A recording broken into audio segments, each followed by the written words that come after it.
자, 오늘 이 새벽에 하나님께서 우리에게 주시는 하나님 말씀은 사도행전 9장 32절에서 43절까지 말씀입니다. 저와 여러분이 한 절씩 나누어서 교독합니다. 그때 베드로가 사방으로 두루 다니다가 룻다에 다는 성도들에게도 내려갔더니 거기서 엘리야라는 사람을 만나매 그는 중풍병으로 이창상교에 누이 되었더라. 베드로가 이르되 에니야야, 예수 그리스도께서 너를 낫게 하시니 일어나 내 자리를 정돈하라 한데 곧 일어나니 롯다와 사론에 사는 사람들이 다 그를 보고 깨어나보니라. 욥바에 다비다라는 여제자가 있으니 그 이름을 번역하면 도르가라. 선행과 구제하는 일이 심히 많더니 그때 병들어 죽음에 시체를 씻어 바람에 누이니라. 룻다가 욥바에서 가까운지라 제자들이 베드로가 거기 있음을 듣고 두 사람을 보내어 지체 말고 와 달라고 간청하여 베드로가 일어나 그들과 함께 가서 이르매 그들이 데리고 바락방에 올라가니 모든 과부가 베드로 곁에 서서 울며 도르가가 그들과 함께 있을 때 지은 속옷과 옷을 다 내보이거늘. 베드로가 사람을 다 내보내고 무릎을 꿇고 기도하고 돌이켜 시체를 향하여 이르되 다비다야 일어나라 하니 그가 눈을 떠 베드로를 보고 일어나 앉는지라. 베드로가 손을 내밀어 일으키고 성도들과 과부들을 불러들여 그가 살아난 것을 보이니 온 욥바 사람이 알고 많은 사람이 주를 믿더라. 베드로가 욥바에 연락이 있어 시몬이라는 무드장이의 집에서 먹으라. 아멘. 좋은 아침입니다. 그동안 제가 한국을 다녀오느라 사도행전 강해를 한 2주 반 정도 쉬었습니다. 오늘 본문의 이해를 돕기 위해 잠시 그동안 했던 것을 복습을 하고 가도록 하겠습니다. 예루살렘에 일어난 박해로 인해 복음이 사마리아와 유대로 확산하게 됩니다. 그 박해의 불씨가 되었던 사건이 바로 7 집사로 세움받은 서대반의 순교였던 것이고요. 물론 그를 죽이는 데 앞장을 섰던 인물은 사울이었던 것입니다. 사울이라는 이름의 뜻이 뭐죠? 사울, 큰 자라는 뜻입니다. 물론 성경에서 큰 자는 장자 또는 먼저 된 자라는 의미로 율법을 상징하는 것이기도 하고요. 그런 사울이 어떻게 됩니까? 다메섹 도상에서 빛으로 임하신 예수 그리스도를 만나 회심하게 됩니다. 그러자 큰 자라는 뜻의 사울이 더 이상 큰 자라는 이름에 사울이라는 이름을 쓰지 않고 바울이라는 이름을 쓰게 됩니다. 바울의 뜻이 뭐죠? 작은 자라는 뜻입니다. 바로 은혜의 세계에 눈이 열렸다는 말이지요. 이 바울이 이방의 복음을 전하고 성경 13권을 기록하는 하나님의 그릇이 된 것이고요. 이 이야기는 단순히 한 사람의 어떤 역사, 히스토리를 기록하는 이야기가 아닙니다. 맞습니다. 지금도 하나님께서 쓰시는 그릇은 사울이 아닌 바울, 큰 자가 아닌 작은 자, 자기 의가 아닌 은혜 아니면 살 수 없다는 이 바울을 쓰신다는 사실입니다. 이렇게 해서 예루살렘에 갇혀있던 복음이 이 박해를 통해 사마리아와 유대로 들불처럼 번지기 시작을 합니다. 먼저 복음의 문이 열렸던 곳이 사마리아였던 것이고요. 누가 사마리아의 복음을 전했습니까? 바로 7 집사로 세움받았던 빌립 집사입니다. 사마리아가 복음을 받았다는 말을 들은 예루살렘에 있던 사도들이 현장 답사를 위해 베드로와 요한을 파송하고, 그리고 그 사도들이 그 사마리아 사람들, 복음을 받아들인 그 사람들에게 안수하자 성령이 그들에게도 임했던 것입니다. 오늘 본문은 그 연속 석상에 있는 이야기인 것입니다. 사마리아에 갔던 이 베드로와 요한, 이 사도들이 이제는 예루살렘으로 바로 돌아오지 않고 바로 유대의 복음을 전하는 이야기 말이지. 32절, 33절입니다. 그때 베드로가 사방으로 두루 다니다가 룻다에 사는 성도들에게도 내려갔더니 거기서 애니야라는 사람을 만나며 그는 중풍병으로 침상 위에 누운 지 8해라. 여러분 32절을 가만히 보면은 어떤 느낌이 듭니까? 제가 천천히 다시 읽을 테니 여러분 어떤 느낌인지 한번 이 성경을 기록한 이 저자의 의도를 한번 느껴보시기 바랍니다. 그때 베드로가 사방으로 두루다니다가 루다에 사는 성도들에게도 내려갔더니 어떤 느낌이 듭니까? 별로 내키지 않은데 내려갔다는 느낌이 들지 않습니까? 사방으로 다 복음을 전하다 거기에도 내려갔다. 루다에 사는 성도들에게도 내려갔더니, 성도들 가운데는 자기 하고 싶은 것만 하려고 하는 사람들이 종종 있습니다. 한마디로 자기의 기분과 감정에만 충실한 사람 말이지. 저는 그런 사람들 치고 일을 책임감 있게 끝까지 감당하는 사람을 별로 보지 못했습니다. 한마디로 모든 일에 용두사미인 것이지. 기분이 내키면 처음을 용의 머리처럼 거창하게 시작을 하는데 그 기분, 그 감정 얼마나 가겠습니까? 그러다가 감정이 내키지 않으면 하던 일 그냥 때려치우고 끝내는 일 말이지. 그래서 끝까지 하지 못하고 항상 처음은 거창하게 시작하는데 뱀꼬리처럼 중간에 그냥 멈추는 이런 사람 말입니다. 여러분 사단이 역사하기 가장 쉬운 부분이 어딘 줄 아십니까? 바로 이 감정, 곧 기분인 것입니다. 깊은 내면이 아닌 얕은 겉의 부분 말이지. 먹음직도 하고 보암직도 한 그런 겉의 감정에 휩쓸린 여기에 사단이 역사하는 것 말입니다. 그런데 베드로는 자기의 생각이나 감정은 거기에 내려가고 싶지 않지만 그것을 넘어서서 그것을 극복하고 루다에 사는 성도들에게도 내려갑니다. 왜 베드로가 이것을 극복했는지는 예수님의 말씀이 생각나서 그랬는지 아니면은 성령에 이끌렸는지는 모르겠지만 아무튼 자기의 이 감정, 자기 생각을 넘어섭니다. 그러자 어떤 일이 일어납니까? 그곳에 누구를 만나죠? 바로 베드로의 손을 기다리고 있는 하나님이 준비한 사람 애니야를 만납니다. 34절입니다. 베드로가 이르되 애니야야 예수 그리스도께서 너를 낫게 하시니 일어나 내 자리를 정돈하라는데 곧 일어나니. 우리는 베드로의 이 말을 통해 그가 자기의 감정 그것을 극복하자 바로 영의 세계 하나님의 목적이 무엇인지를 깨닫게 되었음을 알게 됩니다. 바로 8년 동안이나 중풍병으로 고통받는 애니야를 고치기 위해 자기를 이곳에 보냈다는 하나님의 뜻 말이지. 그런데 그게 다가 아닙니다. 35절을 볼까요?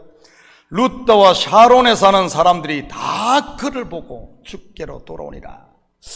우리는 이 사실을 통해 하나님의 생각은 우리 인생들의 생각보다 크심을 보게 됩니다.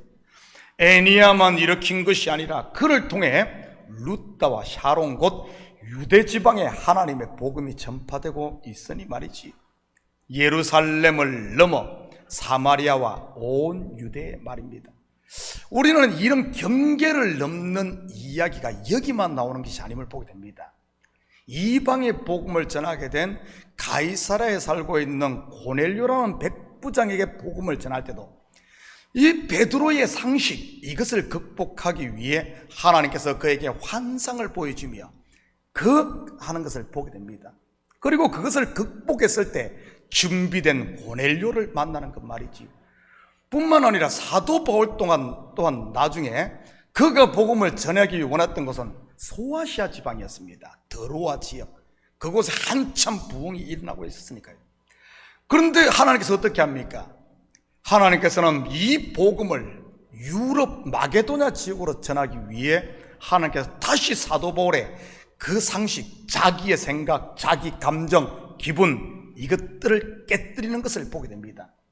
그리고 결국 성령에 순종할 때 준비된 마게도냐의 첫성 빌립보에 사는 루디아라는 여성을 만나게 되는 것 말이지. 항상 보면은 이런 자기라는 이것을 넘지 못하면 그 속에 갇힙니다. 그런데 이것을 넘어갈 때 하나님이 준비한 하나님의 세계를 발견하게 되는 것 말입니다. 저는 우리 식구들이 이것을 좀 넘어설 수 있기를 바랍니다. 내 생각, 내 상식, 내 기분, 내 감정, 이것을 내려놓을 때 하나님의 뜻이 보여지고 하나님의 세계에 눈이 열린다는 사실 말이지. 36절입니다. 욥바에 다비다라는 여제자가 있으니 그 이름을 번역하면 도르가라, 선행과 구제하는 일이 심히 많더니. 이 다비다란 말은 아람어 이름이요, 그리고 도르가는 헬라식 이름입니다. 이것을 통해 우리는 그가 헬라파 유대인임을 쉽게 알 수 있습니다. 그 이름은 사슴, 가젤, 사슴이라는 뜻으로 아름답다, 고귀하다는 의미인 것입니다. 이 여인은 요즘 말로 하면 옷을 만드는 사람이었습니다. 그리고 그 만든 옷을 당시 가장 어려운 환경에 있던 과부들에게 나누어 줬던 것이고요. 요즘에야 옷이 너무 흔해 몇 번 입고 버리는 경우가 흔하지만 당시에는 옷이 굉장히 귀했습니다. 특히 겉옷은 저당을 잡히고 돈을 빌려주었을 정도로 귀했던 것입니다. 그리고 이 다비다는 그런 일만 했을 뿐만 아니라 선행과 구제도 아주 열심히 사람이었습니다. 그런데 이런 이름도 아름답고 선행도 많이 하고 참 구제하는 이런 여인이 병들어 죽게 됩니다. 뭔가 좀 거시기하지 않습니까? 정말 죽어야 할 사람은 안 죽고, 이 사람은 죽으면 안 됩니다. 이 사람은 꼭 필요하고 꼭 있어야 하는 사람인데 이런 사람이 죽는 것 말입니다. 저는 이 목회를 하면서 이런 경우를 참 많이 보게 됩니다. 교회를 힘들게 하고 교회를 어렵게 하고 저 사람 없으면 좋겠다 하는 사람은 죽지도 않고 오래오래 살아요. 작년에 갔던 각설이 죽지도 않고 또 오듯이 말입니다. 그런데 좋은 일도 많이 하고 참 많은 사람에게 유익을 주며 막 사랑받는 사람이 보면은, 이렇게 보면은 먼저 죽는다든지 아니면은 그런 사람들이 오히려 어려움 당하는 거, 이런 거 보면 참 우리 상식으로는 이해 못할 그런 일들이 종종 일어나는 것을 보게 됩니다. 그러면은 목회자인 저도 마음에 시험이 와요. 하나님 어찌 이럴 수 있습니까? 이렇게 많이 잘하는 사람 같으면 잘 되고 안 하는 것 같으면 이렇게 못된 사람이 이게 안 돼야 되는데 거꾸로 되는 게 말이죠. 근데 알고 보니까 이 이야기가 저만 그런 것이 아니라 시편에도 보니까 영적으로 깨있는 시편 기자도 같은 경험을 한 것을 보게 됩니다. 아니 저렇게 악인들이 잘 되고 의인들이 안 되는 것에 대해서 참 미끄러질 뻔한, 시험될 뻔한 이런 일들 말이지. 그런데 시편 기자의 말을 인용하면 언제 그 하나님의 진리를 깨닫게 되는 줄 압니까? 바로 성전에 들어갈 때, 내가 하나님의 세계에 눈이 열릴 때, 지성소에 들어갈 때, 그랬구나. 하나님의 비밀을 깨닫는 모습을 보게 됩니다. 오늘 베드로도 같은 경험이, 오늘 이 이야기도 같은 이야기를 보게 됩니다. 아니 이런 사람이 오늘 병들어 죽게 되었어요. 그런데 그를 누구를 통해 살리는가 하면은 베드로를 통해 일으키게 됩니다. 베드로 중풍병자도 고치고 죽은 사람을 살리는데 쓰임받습니다. 그런데 오늘 이 베드로의 모습을 가만히 보면 예수님께서 이 땅에 오셔서 하셨던 병자를 고치고 죽은 자를 살린 이야기를 그대로 베드로가 답습하고 있는, 따라하고 있는 이런 모습을 볼 수 있습니다.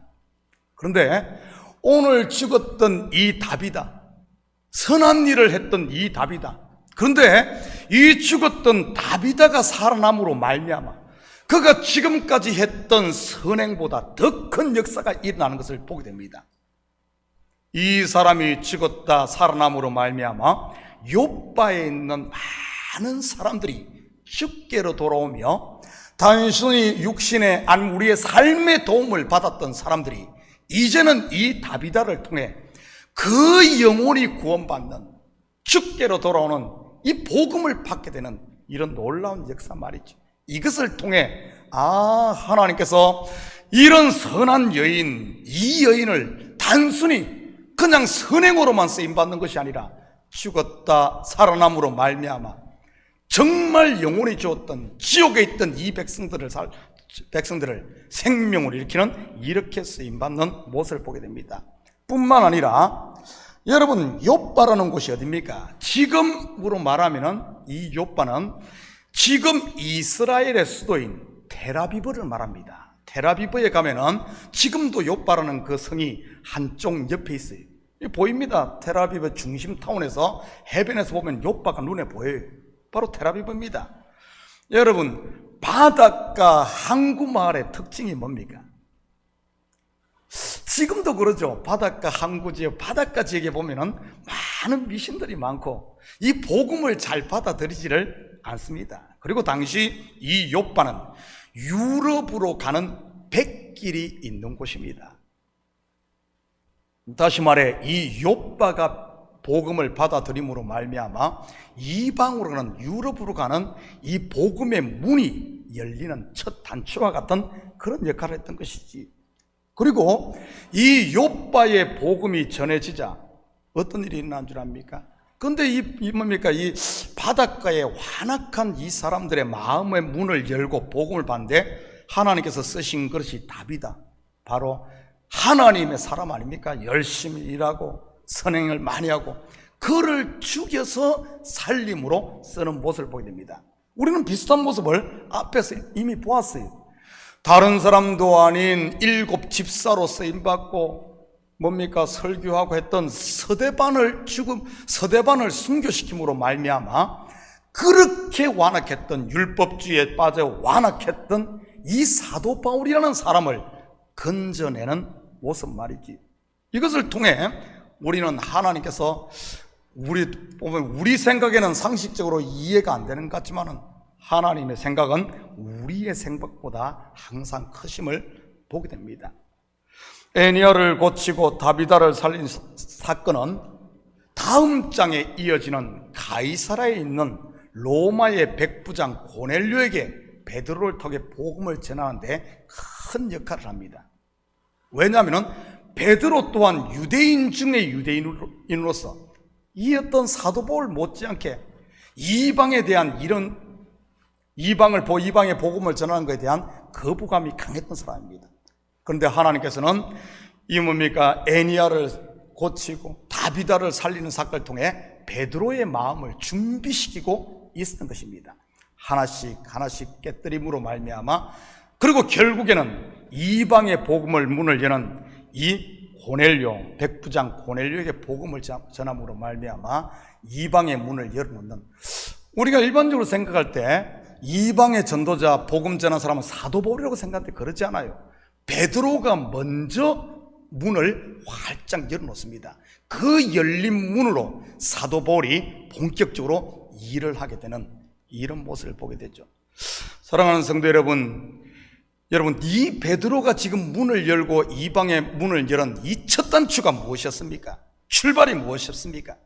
바로 자기의 감정, 곧 내 생각을 내려놓는 그것이었음을 볼 수가 있습니다.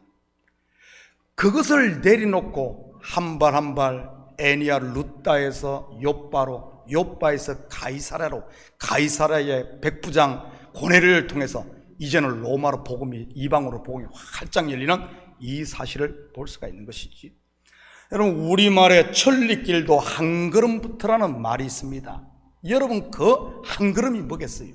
바로 내 생각, 내 감정을 내려놓는, 내가 이해하지 못하는 것에 대해서 왜 그럴까 하면 불평만 할 것이 아니라 하나님의 내 생각을 내려놓고 내 상식을 내려놓고 하나님의 뜻을 묵묵히 기다림으로 한 발 나아가는 그 길이 바로 하나님의 세계로 열려지는, 하나님의 뜻을 분별하는 그 길이라는 사실입니다.